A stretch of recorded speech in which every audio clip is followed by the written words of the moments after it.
So down here on Wacker Drive, and it's a unique street that winds around the Chicago River. So there's upper and lower. But anyways, upper Wacker Drive winds around, and lower Wacker Drive winds around the Chicago River. It parallels the river. It's actually the only street here that it curves with the river, Wacker Drive. Elston Avenue is straight, and it parallels the river for a while, and then eventually crosses over.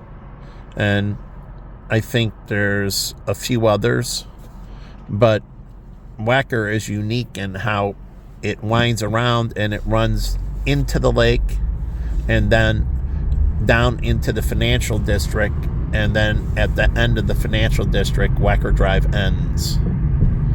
So it's unique as a street, as David Letterman pointed out. He was down here in Chicago, and Wacker Drive made an impression on him, and he made a joke of it, but he was also on the street. And we have all these buildings and they have some nice rooftop patios that are beautiful, and then you get all the tours and the boating activity up and down the Chicago River. So as they redo these bridges, they got to figure out a way where sailboats with their mask has to come down somehow so they don't have to lift the bridges. So either they change the mask on the sailboat, or they lift the bridges and it stops traffic. And I think with now modern ability with tubes, and especially composites and that they can make them extremely strong, but they can collapse the mast on a sailboat so it fits under a bridge, and that would bring up sailboat sails too. Also, because they have such a high mast, it makes them very prohibitive from movement. And so if they can bring it down, they can move up and down the river, onto the lake, off the lake, and it allows them to move around much easier. You can move a sailboat from Chicago down to Florida and out into the Atlantic Ocean if you want it. But again, this is unique, and the river is right beside me. And then you have here, this is Upper Wacker. Over there, they're at the height of Lower Wacker. So this side of the city is elevated, truly elevated. That side of the city sits a whole level lower. So this whole side of the city is sitting much higher. North Michigan Avenue is sitting lower. South Michigan Avenue sits much higher. So I'm up here on the south side of Michigan Avenue. And how would you say that? The bridge going over Chicago River, and it crosses over from Michigan Avenue, and then it ends up in Wacker Drive, and when you get off, you end up on Wacker Drive, and that's South Michigan Avenue. So Wacker Drive is the beginning of South Michigan Avenue. And South Michigan Avenue sits up much higher, as I'm going to do the turnaround loop through private property. And this has a very nice entrance. Strags. Oh, the St. Regis, Chicago. My mistake. St. Regis, Chicago Hotel. So, anyways, it's got a beautiful view out here along the river. You have a beautiful view, and then a beautiful view going back to the lake. And so it sits at the end. And so now there's a new building coming up, and I don't know how that's going to change the dynamics of views. So anyways, all these buildings right here, that's North Michigan Avenue. All those buildings are on the north side of Michigan Avenue. Lizzie McNally's is a piano bar. Lizzie McNally's is an Irish piano bar. And a girl who was Asian who used to work with me at Joey Bono's, and I liked her. She was a friend. But after I left my ex, I had a big crush on her, and I tried to find her, but she wasn't there. When I went in, she wasn't working. So it was hard for me to make it downtown and park over there. But I made an attempt to try to stay in contact with her. But I haven't seen her in a long time. But truly, when I separated from my ex, I was trying to find another girl. And I've been trying to find, but like I said, I love to go back to my ex, but that doesn't seem to be happening. So I need to find another girl then. So anyways, that's my sad story. Hyatt Regency Chicago and Trump, and then you have several other. You have Trump is where the Chicago Sun-Times used to be. That used to be the Chicago Sun-Times newspaper. They sold it, and they could have leased it and made a fortune, and that brought it into the paper. But they sold it off. I don't know what they sold it for. And then you have the Realtor building, and it's over here, and you can't really see it, but it's right there. And that's where I took real estate classes with my ex, Jennifer Kim. I actually took real estate classes in that building twice. I got my real estate license twice. Not once, but twice. I twice attended that school and twice got my real estate license. I let it lapse and then got it back. So anyways, I'm heading down South Michigan Avenue. So this is a whole distinct. North Michigan Avenue has its magnificent mile in that. And now South Michigan Avenue has to figure out truly what is unique or distinct about South Michigan Avenue from North Michigan Avenue. One thing is Millennium Park is down here and the Bean. I guess somebody ran over the light post. So anyways, this is a unique ambiance. There's big Giordano's. Oh, you can't see it, but that's Chicago stuffed pizza. Like Pizza Duo, that's Chicago stuffed pizza. So Chicago is known for two forms of pizza primarily. Deep dish, I should say Giordano's is known for deep dish, and Pizza Duo is known for deep dish. Gino's East is known for stuffed. Stuffed has a thin crust, lots of cheese, where pan pizza has a lot of bread and less cheese. But Chicago is known for both pan and stuffed pizza. It's the home of pan and stuffed pizza. That's what Chicago's famous for. And Chicago, with Jimmy's Pizza Cafe, has its own spin on New York style thin crust pizza. It's a Chicago, New York style thin crust. But here is the Millennial Park, and this is unique to Chicago. These mirrored fountains and faces they put on, and then the Bean is unique to Chicago, and then there's many other things that are unique to Chicago. That Chicago should be protecting that uniqueness, that no one else can have a Bean. No one else can have a Millennial Park. They have to come up with their own little spin. So these things protect the real estate value here. If not, then there's no value here. Supply and demand. And if you create everything the same everywhere else, then you have no unique value proposition. So I can get you anywhere I go, so then you become a commodity. You become a commodity. So where these universities extend to, if they have extensions, does matter. And so, replicating. So how does Chicago, in this world where, you want to expand and you want to franchise everything everywhere, how do you stay unique? How do you create a unique value proposition besides geographic location? Something other than geographic location. So, like we're on Lake Michigan, that's a unique feature that is here. So that is a unique feature. Roosevelt University, maybe the mixes of university.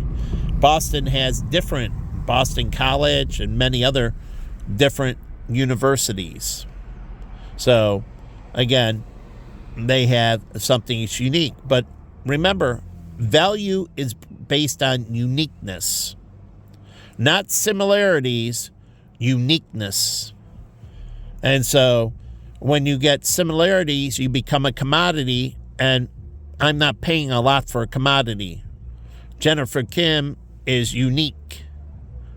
So I want Jennifer Kim say, I'm not paying for, drones, or how do you say this? Clones. So people have to figure out, yes, you want to go through this etiquette school and you want to have this refinement, but also you want to have your own image, your own uniqueness within that. So you have to define yourself within that.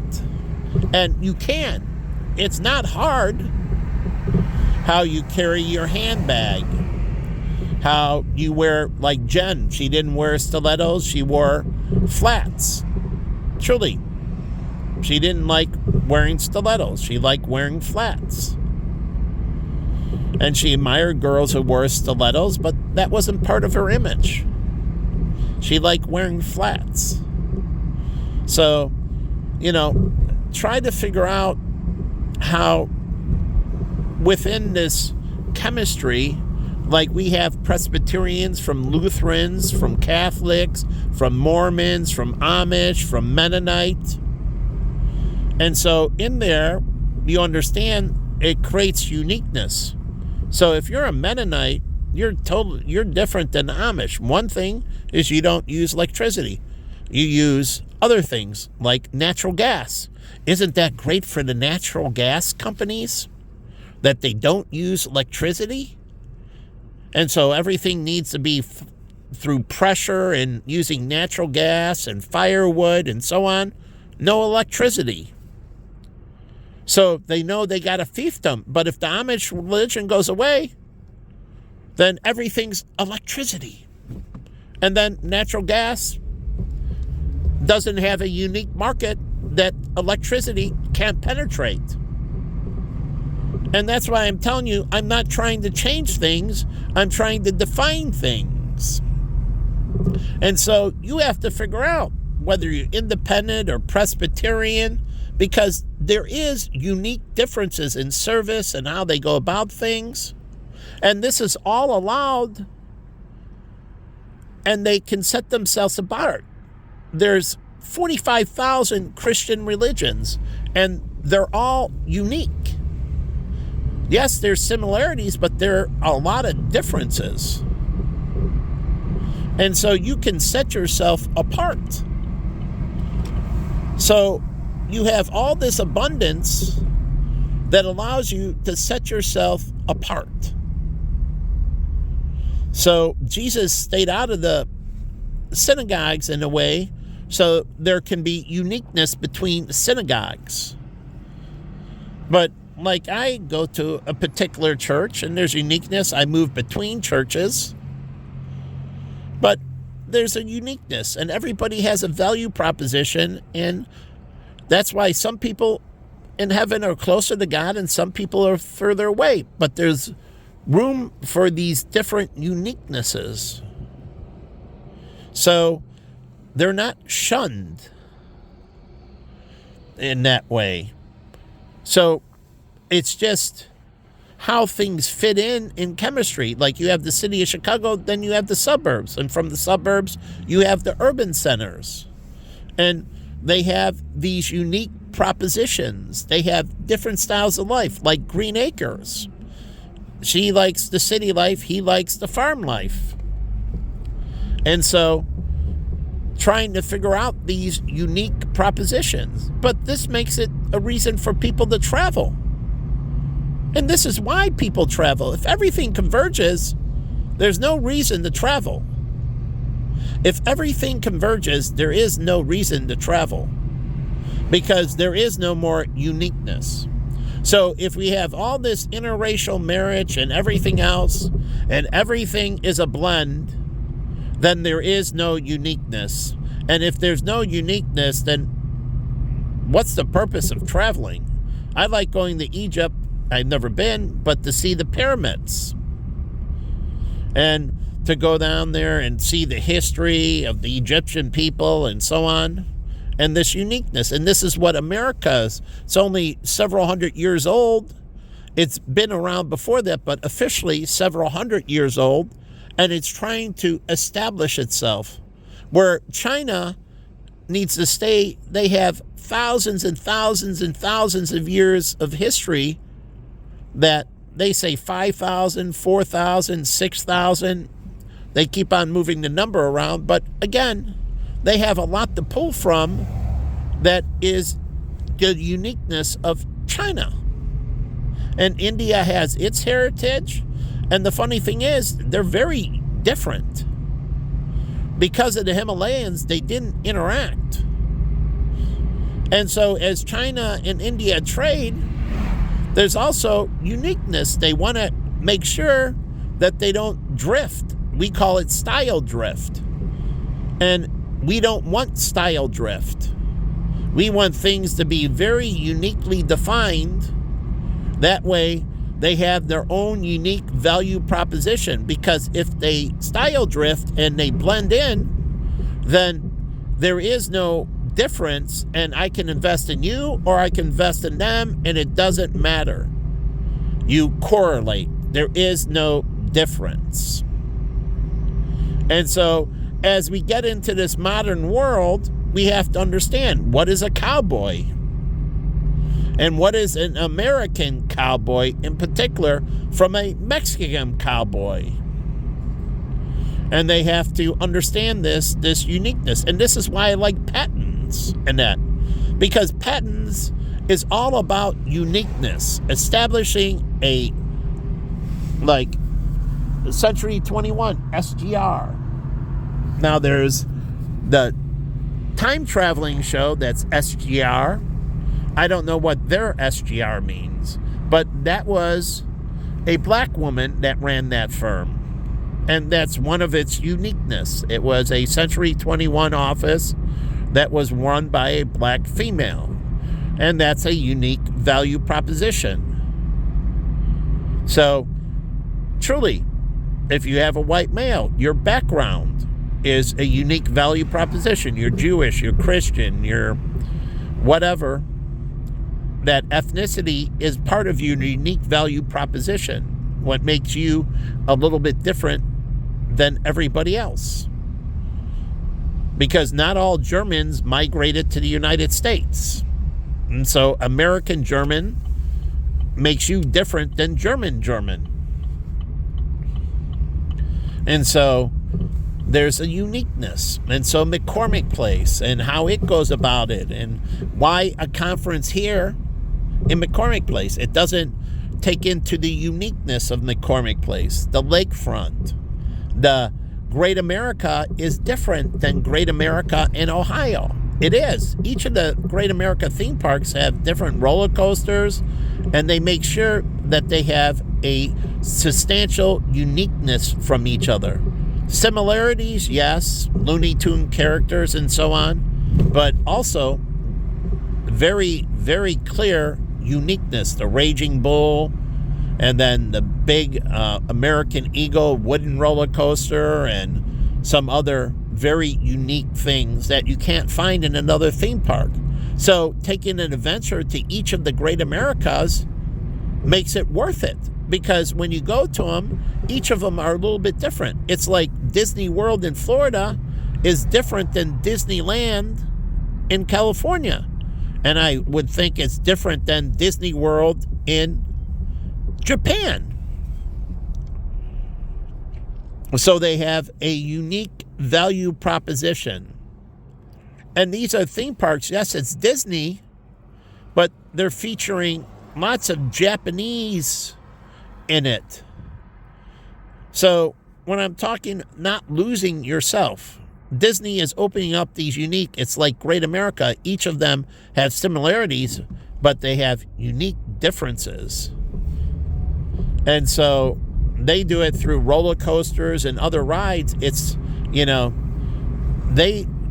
Disney has some rides and that, but they also have other things, and it's kind of different than Great America compared to Universal. Like Universal is Harry Potter and its magical world and that.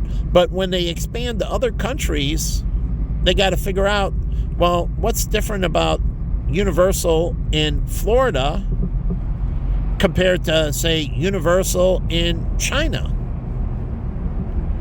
What is it? Adventure? Are they going to grab some famous Chinese writer, which they should?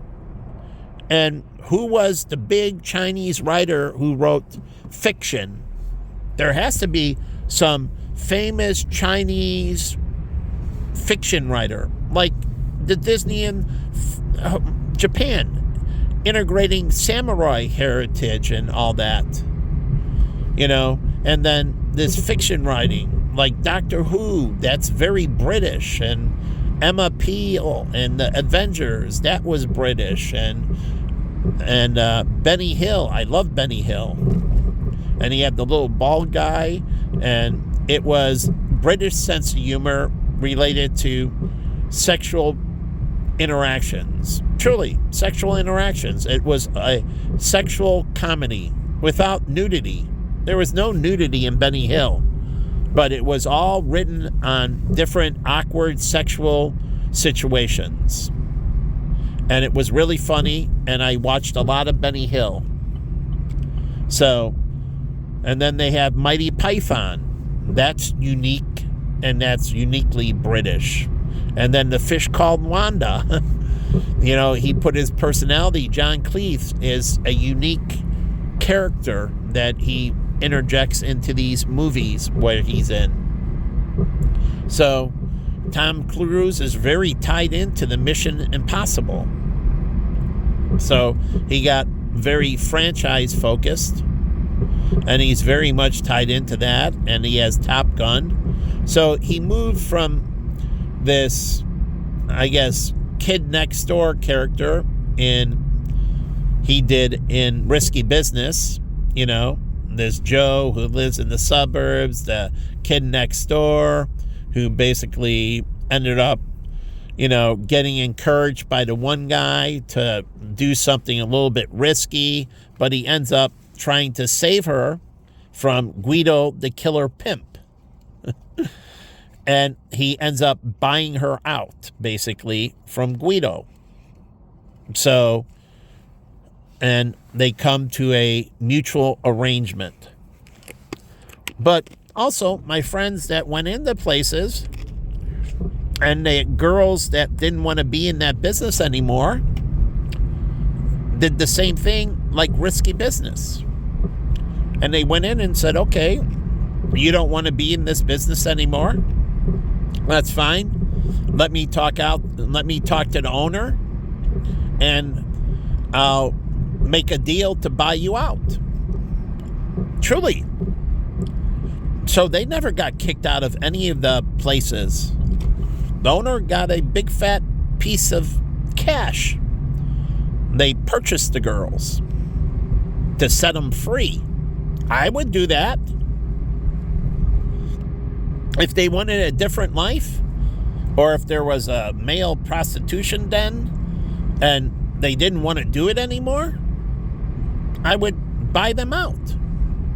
Here's your money, and I don't want anyone chasing them. I don't want anyone looking over their back, and that's what my friends were doing, making sure they never had to worry. They could go back to their home country, they could walk the streets, and they had no worries whatsoever, because they legitimately made a deal with them and went into a negotiation and paid them, and they got their thing, and they released their employee.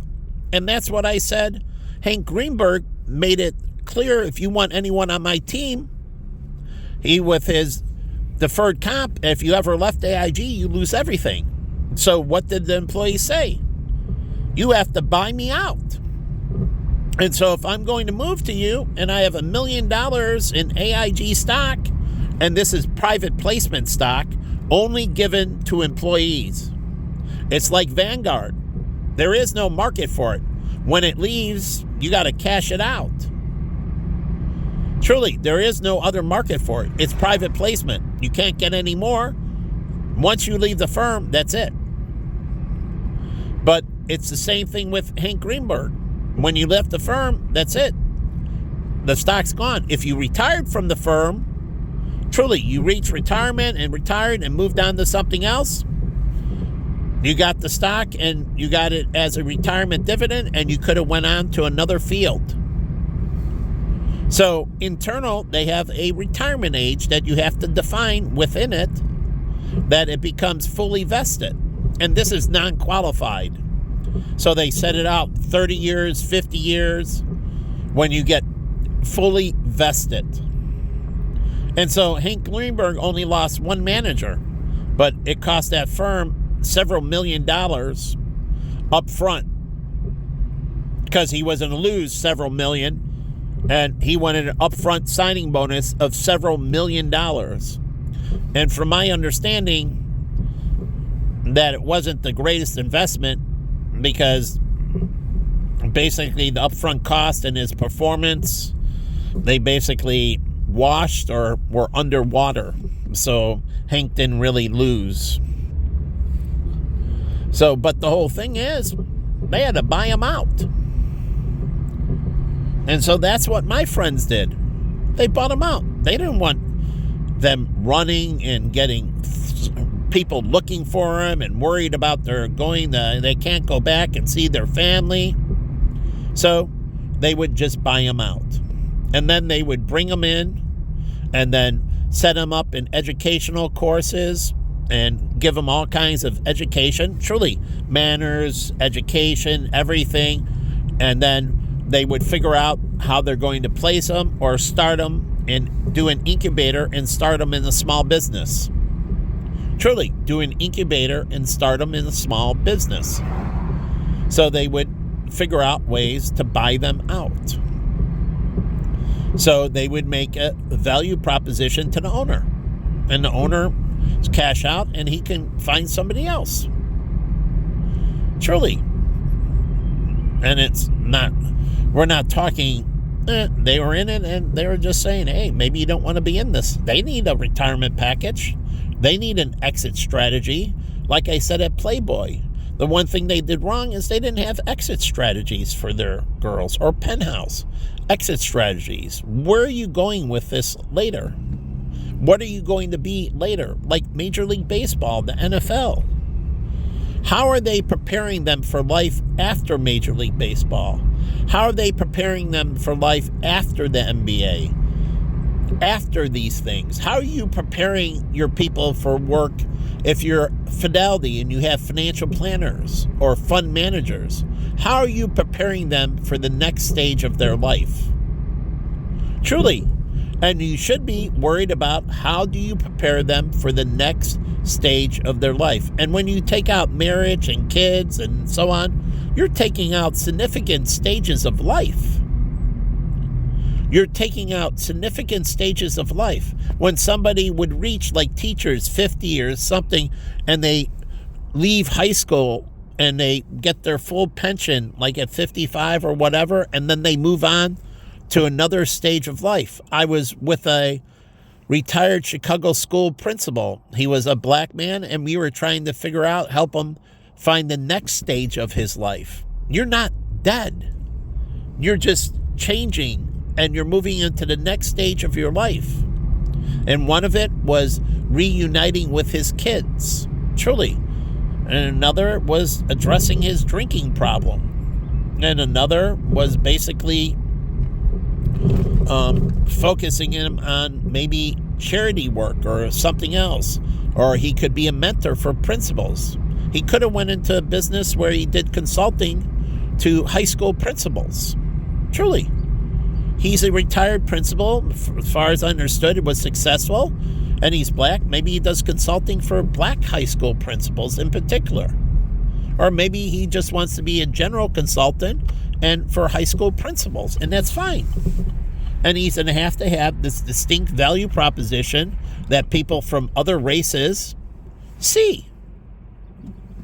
In particular, from black, now you're going out into the general community, and you want to have, as a statue of, I guess, a famous black person, but you're going out into the general community, so now you want to have a proposition that appeals. But do you want to work with black and white principals? Do you want to work with black, white, and Asian, or any race? And do you want to work with only males or males and females? So you really have to define what you're going after, because you got to understand, as you go more general, you run into more competition. As you stay more specific, you narrow your focus, you also narrow your competition. As you broaden your focus, you have more people competing because you're competing in more markets. And so as you broaden your focus, you have more competition. So it's a trade-off you have to make it. Because you're going to have to battle where you're thinner and more horizontal and not vertical. And so these people are going to have deeper roots in those areas.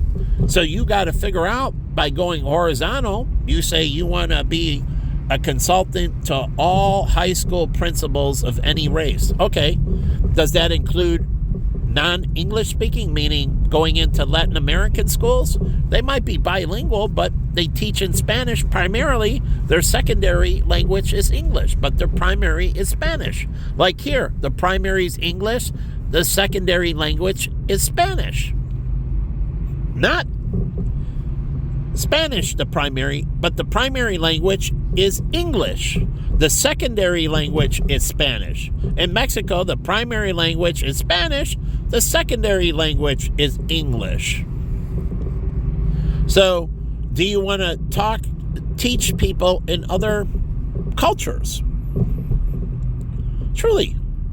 Because students can't go into a classroom, getting back on that, and one way they go in a classroom and here's the math and it's taught in Cantonese. And then they go into the next classroom and here's another math topic and it's taught in English. The brain can't go deep. It can't go vertical. You're going too much horizontal through multi-languages. So learning to speak English is conversational. Everything else is Chinese. You're only learning conversational English, and that's it. So you're only learning, if you're in Mexico, conversational English. Everything else is taught in Spanish.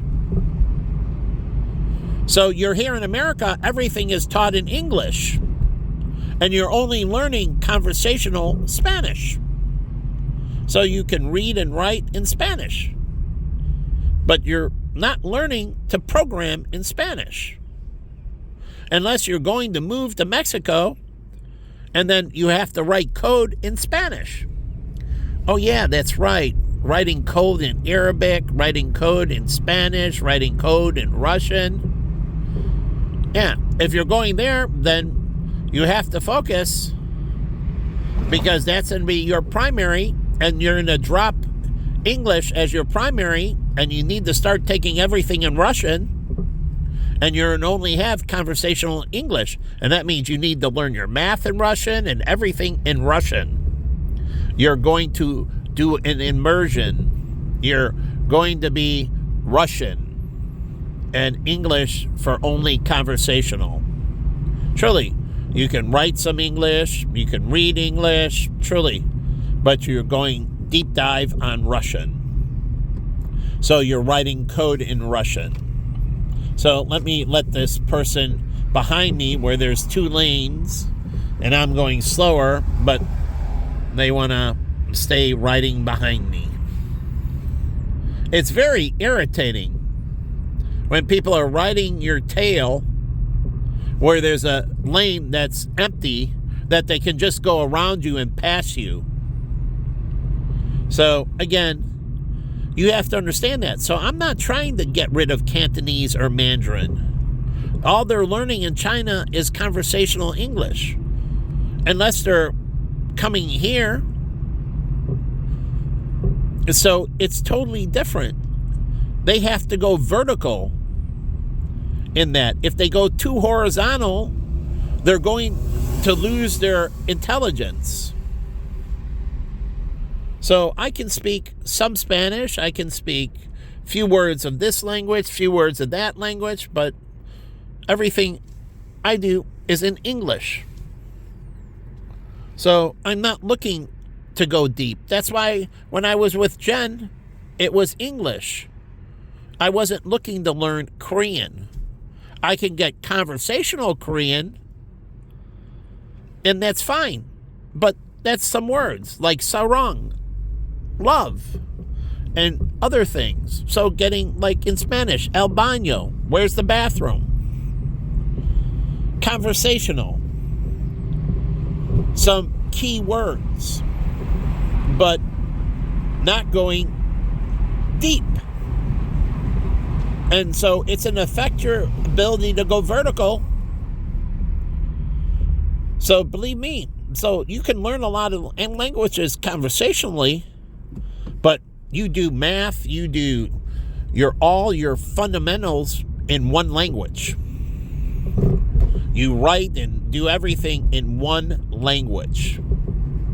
So you can be conversational, but you can't be deep in those languages. But I'm going to leave the video now, getting tailgated again. So